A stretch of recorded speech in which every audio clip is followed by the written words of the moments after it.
माझा मितवा मालिकेच्या आजच्या भागामध्ये असं म्हणतात नाही का, कहाणी में एक नया ट्विस्ट आहे. तसंच काहीच झाले.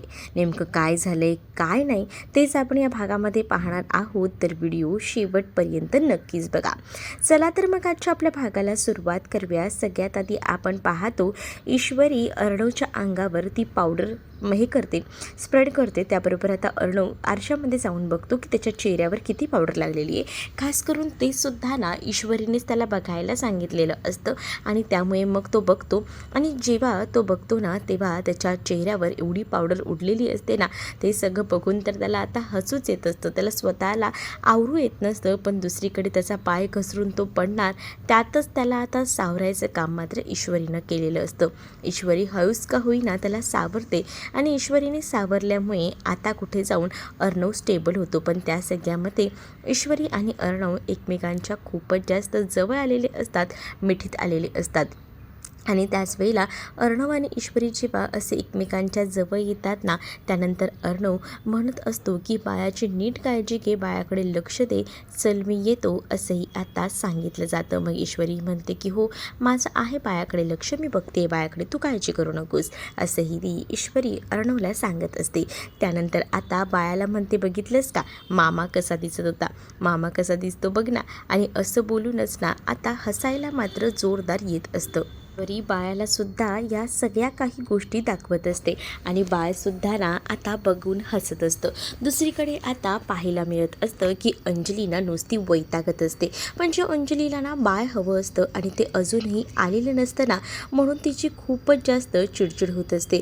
ती म्हणत असते की काय यांना काय झालं होतं, लवकरच का आले नाही, ते एवढा वेळ घेऊन ठेवतात का बाळाला.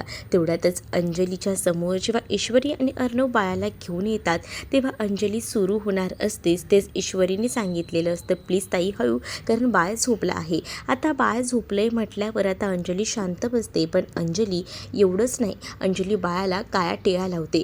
त्याबरोबर आता राकेश म्हणतो की हे सगळं काय आहे अंजली मॅडम. त्यावर अंजली म्हणते की नजर नको लागायला ना म्हणून. त्यावर ईश्वरी म्हणते की कधीच ना आपल्या माणसांची नजर लागत नसते, तुमचा काहीतरी गैरसमज होतोय, प्लीज प्लीज असं चुकीचं काही बोलू नका, असंही आता म्हटलं जातं. जेव्हा आता या सगळ्या गोष्टी बोलल्या जातात ना, तेव्हा मात्र आता ईश्वरी अंजलीला चांगलं समजवत असते, सांगत असते की तुमचा काहीतरी गैरसमज होतोय, प्लीज असा गैरसमज करून घेऊ नका, हे देखील तिला सांगायचं असतं. दुसरीकडे आता वल्लरी ही आकाशच्या मनामध्ये काही भरवायचा प्रयत्न करत असते. म्हणजेच ती आकाशला सांगत असते की तुमचं अजून लग्न झालं नाही आहे, तर ही परिस्थिती लग्न झाल्यावर काय, अरे ती दुसऱ्या कोणत्या तरी मुलासोबत अरे अपरात्रीत फिरते, तेव्हा तुला काही बोलता येत नाही का, अरे तुमचा साखरपुडा ठरला आहे, मग त्या हक्काने तर तू बोलूच शकतो ना. आणि तिच्या आईलाही कळत नाही का, अरे एवढ्या चांगल्या लग्नाच्या आलेल्या वयात मुलीला हे असं कसं काय ठेवू शकतात. मुळात ना मला हेच कळत नाही, किती चुकीचं आहे हे त्यांचं, नको करायला ना ह्या सगळ्या गोष्टी.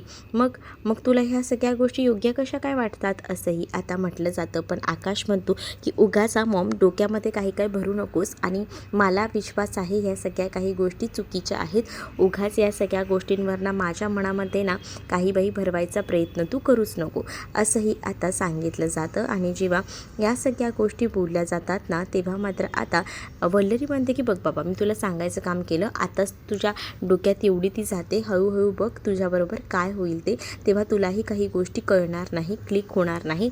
पण आता मी तुला सांगते ना, तर लक्षात ठेव, असं देखील आता म्हटलं जातं. आता जे काही वल्लरीला मनामध्ये त्याच्या भडकवायचं होतं, सांगायचं होतं, ते सगळं काही सांगून ती आता निघून जाते. आणि जेव्हा ती हे सगळं काही सांगून निघून जाते ना, तेव्हा मात्र आता आकाश या सगळ्या गोष्टींचा विचार करतो की ह्या सगळ्या गोष्टी खरंच या एवढ्या आई बोलते तशा आहेत का. कारण त्याला आता त्या सगळ्या गोष्टी तशाच वाटत असतात. कारण त्याला आता वाटत असते की बरोबर ना, नम्रता सध्या त्याला वेळ देत नसते, त्याच्यासोबत सतत भांडत असते आणि तो आल्यापासून त्या दोघांमध्ये जास्त वाद झालेले दिसून दिसून येतात. इकडे आता अर्णव आणि ईश्वरीची तयारी सुरू असते, कारण पूर्ण बाकी सजावट तर छान झालेलीच असते, पण थोड्या सजावटी बाकी असतात. म्हणजेच काय तर थोडंसं सगळीकडे बघणं, हे सगळ्या काही गोष्टी बाकी आहेत. आणि मामा म्हणत असतात की चला सगळी तयारी झाली आहे. आणि काय गं वल्लरी, तुला तयार होऊन यायला एवढा वेळ लागतो का? वल्लरी म्हणते की आज बारसा आहे. मग हां बरोबर, आज तुझ्या बिहीनबाई येणार आहेत ना, मग एक्स्ट्रा तयारी करत असशील, पहिल्यांदा बिहीनबाईंना भेटणार आहेस ना तू. असंही आता वल्लरीच्या मुद्दामून मामा बोलून तिची मस्करी करत असतात. मामा जेव्हा ह्या सगळ्या गोष्टी बोलून मस्करी करतात ना, तेव्हा मात्र आता इकडे आजीसुद्धा हसत राहते. आणि आजी म्हणते की चला आता आपण कार्यक्रमाला हळूहळू का होईना सुरुवात करूया. आणि अजून पाळण्याचं डेकोरेशन बाकी असतं, तर ईश्वरी आणि अर्णव हे दोघंही जण मिळून त्या पाळण्याचं डेकोरेशन करत असतात. आणि जेव्हा हे सगळं काही होत असतं तेव्हा मात्र आता वल्लरीच्या डोक्यामध्ये बाहीला काही गोष्टी शिजत असतात. म्हणजे वल्लरीला ना सूड उगवायचा असतो आणि यासाठी वल्लरी काही करायला तयार असते. इकडे अर्णव आणि ईश्वरीचं दोघांचंही एकमेकांपासून काही जमत नसतं. म्हणजे म्हणतात ना, तुझ्याशिवाय माझं काहीच पान हलत नाही, करमत नाही, अगदी त्यांचं तसंच असतं. ते डेकोरेशन करताना सुद्धा दोघं एकत्र असतात, पण त्या दोघांचंही जमत नसतं. इथेच बलून लावायचा, तिथेच लावायचा, यावरून सुद्धा त्यांचे छोटे मोठे वाद हे होत राहतात. आणि हे सगळं काही आजी आणि त्याचसोबत मामा बघत असतात. आणि मामा म्हणतात, बघितलं का, तुझं माझं जमेना, तुझ्या वाचून करमेना, अशी गत आहे या दोघांची. बघितलंस, आताही या फुगे लावण्यामध्ये सुद्धा त्यांची भांडणं चालू आहेत.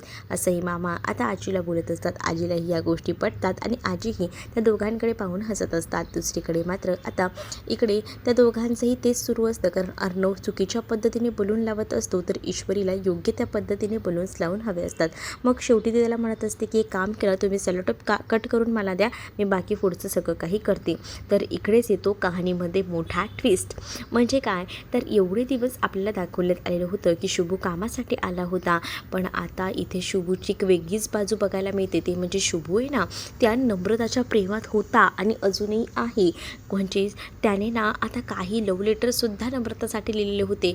तो म्हणतो की खरंच माझा खूप उशीर झाला इथे यायला, माझ्या मनात नमू होती आणि नमूवर मी इतकं प्रेम करायचो ना, की आज मलाच लोकांना सांगायला कसं तरी वाटतं की मीच माझ्या प्रेमामध्ये अपयशस्वी ठरलो आहे. मी लोकांना प्रेमाची फिलॉसॉफी शिकवत असतो आणि आज मीच कुठेतरी कमी पडलो आहे असं मला वाटतंय. असंही काहीसं तो आता बोलत असतो.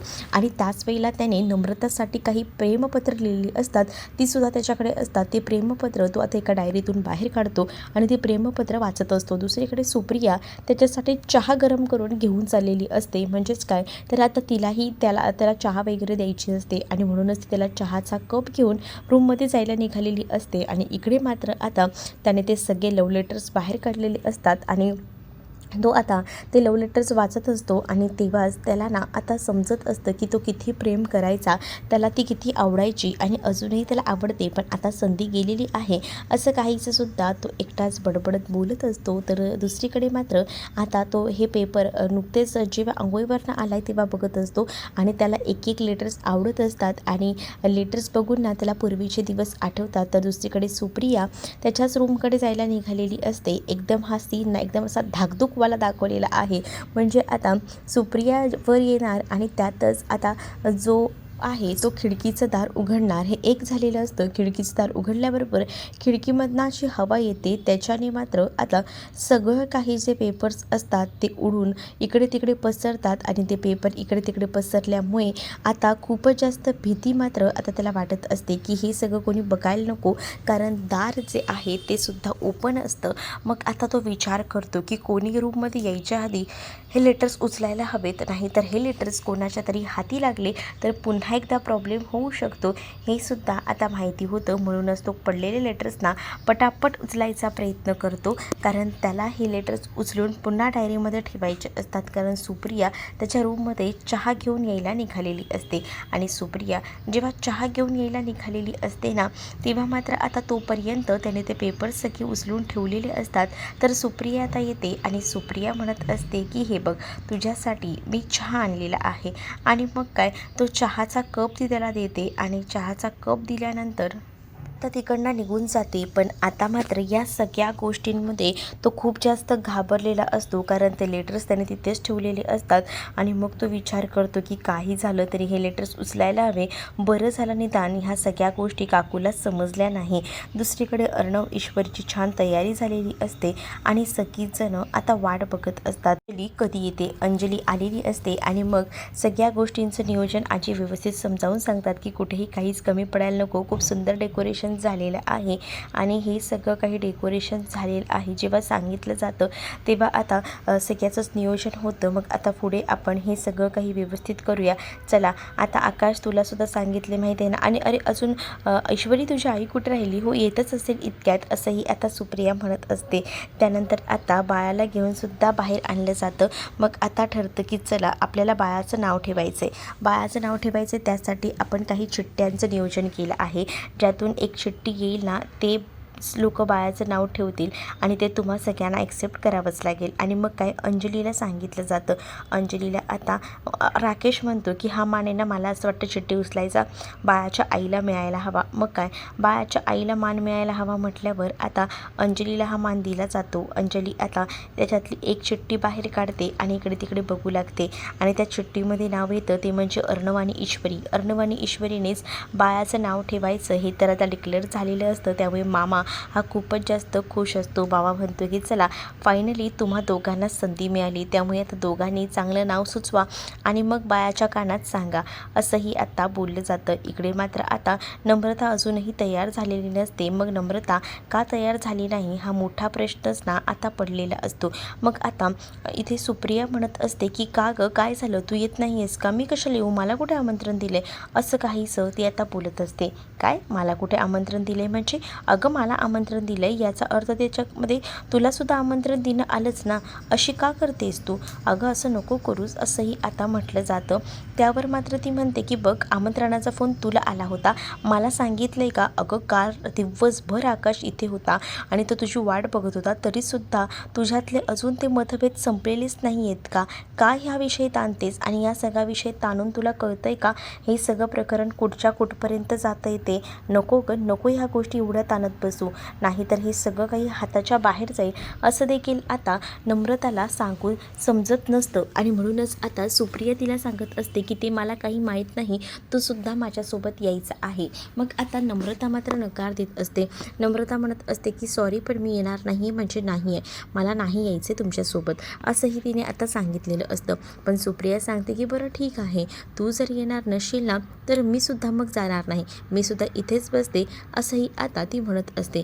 आणि जेव्हा या सगळ्या गोष्टी सांगितल्या जातात तेव्हा मात्र आता नम्रता म्हणते की नाही तुला तर जायला हवं, तू का थांबतेस? पण ती म्हणते की तू येत नाही आहेस तर मी तरी कशाला थांबू, मी पण नाही थांबणार आहे इथे, मलाही नाही जायचे, मी ठरवलं आहे, तू जर येणार असेल तरच मी येणार आहे, नाही तर मीही काही येणार नाही आहे, असंही ती आता डायरेक्टली सांगून टाकते. जेव्हा आता या सगळ्या गोष्टी ती सांगते ना तेव्हा मात्र अगं ऐकून तरी घे, पण मी नाही येणार आहे. अगं तुला यावंच लागणार आहे, तू जर आली तरच मी जाणार आहे, हे फायनल आता सुप्रियाचं असतं. त्यामुळे नम्रताला यावं लागतं. पण नम्रता म्हणत असते की मी येईन पण मला एक गोष्ट तुला सांगायची, प्लीज ही साडी नको नेसू. मग ती म्हणते का ही साडी का नेसू नको, ही साडी तर चांगली आहे, मग काय झालं? तर ती सांगत असते की नाही ते काय आहे ना, ही साडी जरी चांगली असली तरीसुद्धा ही साडी काही वेगळी आहे, म्हणजे एकदम साधी वाटते, मला असं वाटतं की जरा भरजरी साडी नेसायला हवी. त्यावर नमूला आता सुप्रिया समजावते की आपण जे आहोत ना तेच लोकांना दाखवायला हवं, उगाच आहे ना काही वेगळं दाखवायची गरज नाही आहे, आपल्यात जे नाही आहे ते. पण दुसरीकडे मात्र नम्रता म्हणत असते पण या सगळ्या गोष्टी वल्लरीला हव्या असतात, म्हणजेच वल्लरी म्हणजे त्या आकाशच्या आईला, कारण त्यांनासुद्धा असंच वाटत असतं की सगळं काही एकदम व्यवस्थित टापटीप असावं आणि मग त्यांच्यासारखंच तू गेलीस तर मग त्याही तुझ्याबरोबर व्यवस्थित बोलतील ना, असंही आता ती म्हणत असते. दुसरीकडे आता अर्णव ईश्वरीला बाळाचं नाव ठेवायची संधी मिळालेली असते, त्याचसाठी त्यांचं नियोजन सुरू असतं की कसं सगळं काही करायचं आणि त्याचसाठी ती लोकं प्लॅनिंग करत असतात. आणि त्याच वेळेला अर्णवला ईश्वरी काही इन्स्ट्रक्शन देत असते आणि ती म्हणत असते की बघा आपल्याला अशा पद्धतीने हे सगळं काही मॅनेज करायचं आहे. त्यावर अर्णव म्हणतो की म्हणजे आता नाव ठेवताना सुद्धा काही ना काही गडबड होणारच आहे का, त्यामध्ये सुद्धा मॅनेज करण्यासारखं आहे का. मग ईश्वरी म्हणते की हो, आपण आहे ना एकदम भारी करायचं, म्हणजे कसं जरा युनिक आणि मस्त वाटलं पाहिजे ना, आणि त्यामुळे सगळ्यांनाही आनंद होईल आणि त्यांचं नावही ठरलेलं असतं. आणि त्यामुळे मग आता त्यांचं नाव फिक्स झाल्यामुळे ते आता विचार करतात की चला आपण अशा पद्धतीने का होईना आपण मस्त असं बाळाला खुश करूया, नाव ठेवूया, आणि त्यांचं हे नक्की झालेलं असतं. तर इकडे आता ईश्वरी जी आहे अर्णवला काही इन्स्ट्रक्शन सांगत असते, कारण सगळं काही ना तिला तिच्या मनासारखं हवावं असंच वाटत असतं आणि त्याचसाठी तिच्या इन्स्ट्रक्शन सुरू असतात. मग अर्णवही तिला म्हणत असतो की हो हो, मला कळतं आहे तुझी एक्साइटमेंट लेवल खूप जास्त आहे, पण जरा थांब, आपण बाहेर जाणार आहोत तेव्हा सगळं काही आपल्याला व्यवस्थित करायचं आहे, नको काळजी करू, सगळ्या काही गोष्टी ठीक होतील, असंही आता तो तिला बोलतो. वल्लरी हे सगळं ऐकत असते. वल्लरीला आता ह्याच्यामध्ये काही ना काही खोड घालायची असते ना, त्यामुळे वल्लरीचं आपलं सुरू असतं. वल्लरी बघते आणि ठरवते, कारण का वल्लरीला ना ह्या प्रोग्राममध्ये काही ना काही जे आहे ते असं मस्त मजेशीर आणायचं असतं आणि त्याचसाठी तिचे प्रयत्न हे सुरू असतात. आणि त्यामुळेच ना आता ती विचार करते आणि तिने कोणाला तरी कॉल केलेला असतो, का तर तिचा प्लॅन हा तिला सक्सेस करायचा असतो आणि यासाठी ती आता फिरत असते, झुंज देत असते. तिला आता लक्षात आलेलं असतं की आपल्याला हीच ती योग्य वेळ आहे, कारण सुप्रियाही येणार आहे आणि सुप्रिया जर घरात आली तर प्रॉब्लेम होऊ शकतो आणि यासाठी तिने काही माणसांना कामाला लावलेलं असतं. दुसरीकडे आता तिकडे नम्रता छान तयार झालेली असते आणि नम्रता जेव्हा तयार होते तेव्हा मात्र आता शुभू जो आहे तो म्हणत असतो की तुम्ही काय बारशाला जाताय का. नम्रता म्हणते की हो, आम्ही बारशाला जाऊन येतो, तोपर्यंत तो थांब. मग आता इथे नमू आणि शुभूचं थोडं चालू असतं. तेवढ्यातच आता सुप्रिया म्हणते की अरे चला मुलांनो, उशीर होतोय, चल गं नमू, ऑलरेडी उशीर झाला आहे आपल्याला जायला आणि अजून उशीर नको, असंही आता सांगितलं जातं.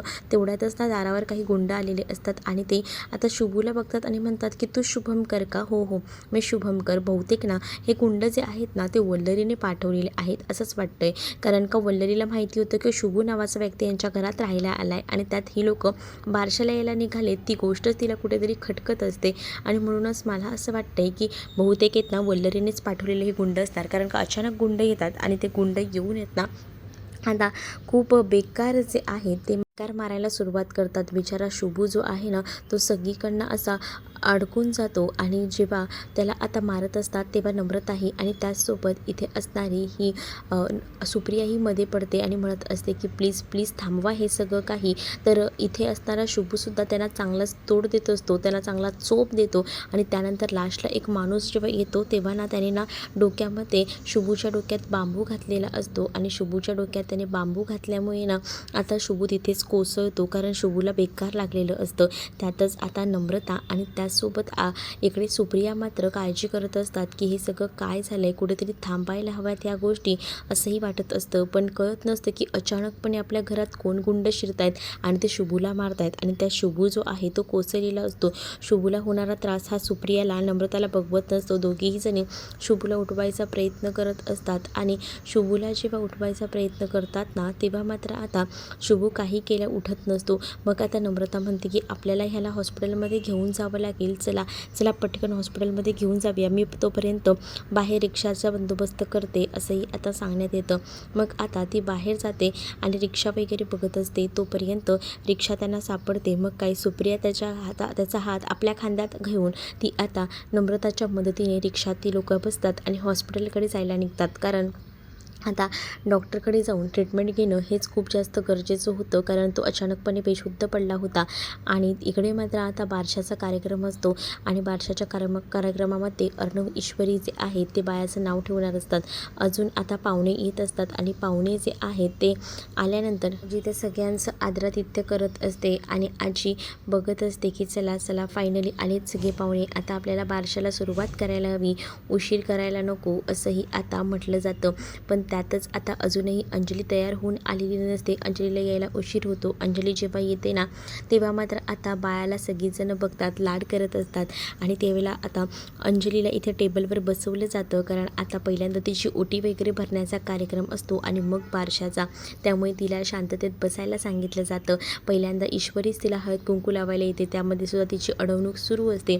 ती म्हणत असते की नाही या नाही, काही झालं तरी नको, असंही ती आता बोलत असते. आणि आणि जेव्हा या सगळ्या काही गोष्टी ती बोलते ना, तेव्हा मात्र आजी तिला थांबवते, कारण तिथे पाहुणे आलेले आहेत आणि पाहुण्यांसमोर हा काही राडा नको असंच आता आजीला वाटत असतं, म्हणून आजीने तिला थांबवलेलं असतं. दुसरीकडे मात्र आता ईश्वरी जे आहे ती मात्र आता बायाला आणि त्याचसोबत अंजलीला हळद कुंकू वगैरे लावते आणि त्यामुळेच ना बाया जे आहे ते मात्र आता गुपचूपपणे बसलेलं असतं अंजलीच्या मांडीवर. आता ईश्वरी अंजलीला हळद कुंकू वगैरे लावते आणि त्याचसोबत तिचं आता औक्षण वगैरे करून घेते, कारण तिला ना आता बायाला घेऊन पाळण्यात टाकायचं असतं. पुढचे बारशाचे विधी सुरू होणार असतात.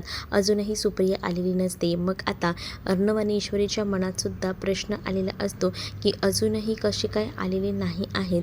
मग दुसरीकडे आता पाहायला मिळतं वल्लरी मात्र खूप जास्त खुश असते आणि मग काय आता हा कार्यक्रम सुरू होणार असतो, कारण वल्लरीसुद्धा पुढे येते आणि ती आता हळद कुंकू वगैरे लावत असते. इकडे ईश्वरीला अर्णव म्हणतो की हे काय अजून कशी नाही आली तुझी आई, एवढा वेळ कसं काय लागत आहे आईला यायला, आणि त्याच वेळेला आता मलाही कळत नाही आहे, एक काम करता का, जरा कॉल करून बघता का कुठे राहिले आई, असंही आता म्हटलं जातं. आणि जेव्हा या सगळ्या गोष्टी बोलल्या जातात ना, तेव्हा मात्र आता अर्णव म्हणतो ठीक आहे. इकडे आता सुप्रिया त्याचसोबत शुभू आणि नम्रता हे आता निघालेले असतात. शुभू हा ग्लॅनीमध्ये असतो, तर इथे नम्रता जी आहे ती आकाशला कॉल करून या सगळ्या गोष्टी सांगणार असते आणि आकाशला कॉल करून ती या सगळ्या गोष्टी जेव्हा सांगायला जाणार तेच आता तिला सुप्रिया थांबवते की तू काय करतेस, नको करू काही फोन वगैरे, जरा थांब. आता तोपर्यंत सुप्रियाचा फोन वाजतो, अर्णवचा कॉल येतो, तर मात्र आता सांगितलं जातं की अगं कॉल रिसीव कर आई आणि सांगून दे आपण जरा उशिरा येतोय करून. आणि त्यानंतर आता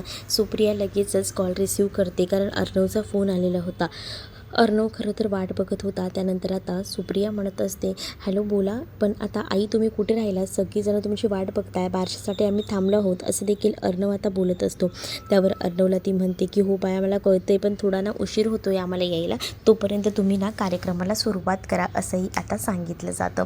जेव्हा आता या सगळ्या गोष्टी सांगितल्या जातात तेव्हा मात्र आता इकडे अर्णव म्हणतो की चालेल चला, त्यांना यायला उशीर होतोय, तोपर्यंत कार्यक्रमाला सुरुवात करायला सांगितली आहे. मग आता कार्यक्रमाला सुरुवात करायचं ह्यांचं ठरतं. मग ईश्वरीला तर सांगितलं जातं की चला पाळणा वगैरे बोलायला घ्या, काही उशीर करू नका, चला पटापट सुरुवात करूया असंही आता म्हटलं जातं. मग काय इथे वल्लरी आणि त्याचसोबत जी ईश्वरी असते त्याच आता पाळणा घेऊन बायाला पाळण्यामध्ये झुलवणार असतात आणि यासाठी आता सगळे काही विधी वगैरे सुरू असतात. अंजली मात्र खूप जास्त खुश असते बायासाठी, कारण बायाही या सगळ्यामध्ये खूप जास्त हॅप्पी असतं आणि त्याच्या चेहऱ्यावर आनंदसुद्धा सरळ आणि मस्त स्पष्ट दिसत असतो, बाळसुद्धा हसत असतं म्हणून. त्यामुळे आता अंजली तर खूपच जास्त खुश असते. दुसरीकडे मात्र आता पाहायला मिळतं की चला फोटोज काढायचं काम मात्र आकाश करत असतो की चला आता आपण ना एक काम करूया, पुढे आपण प्रत्येक गोष्टीची तयारी करूया, उशीर करायला नको असंही आता म्हटलं जात असतं.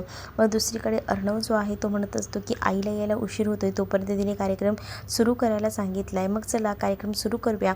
इथे ईश्वरी बायाला घेऊन आता पाळण्यात घालते आणि त्यांच्या गाणी बोलायचा कार्यक्रम, ओवी बोलायचा कार्यक्रम आता सुरू होतो. वल्लरी आणि ईश्वरीनेच त्या बायाला पाळण्यामध्ये घातलेलं असतं आणि जेव्हा बायाला पाळण्यामध्ये घातलं जातं तेव्हा दोघीही जणी कोणी गोपाल घ्या, कोणी गोविंद घ्या असं काहीसं म्हणत आता पाळण्यामध्ये गाणी गात असतात आणि बायालासुद्धा त्या पाळण्यामध्ये सोडतात.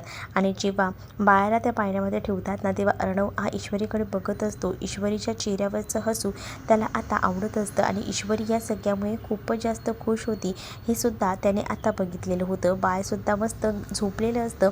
मग आता इकडे अर्णव आणि ईश्वरी बायाचं नाव ठेवणार असतात. तर पुढील भागामध्ये पाहायला मिळतं की तोच पुन्हा प्रोमो आलेला आहे, तोच प्रसंग दाखवला आहे की इथे ईश्वरीच्या आईबद्दल घरात सगळ्यांना कळलं आहे आणि त्यामुळे घरात राडा होतोय. ईश्वरीला सुद्धा घरात ठेवायला ही लोक नकार देत आहेत, हा राडा होत असतो. पण अर्णवने या सगळ्यामध्ये ईश्वरीची बाजू घेतलेली आहे. तर तुम्हाला हा भाग कसा वाटला हे कमेंटमध्ये मला नक्कीच सांगा आणि अशाच नवनवीन भागांसाठी आपल्या चॅनलला सबस्क्राईब नक्कीच करा. चला तर मग भेटूया पुढच्या भागामध्ये. तोपर्यंत टाटा बाय. व्हिडिओ आवडला असेल तर लाईक करायला विसरू नका.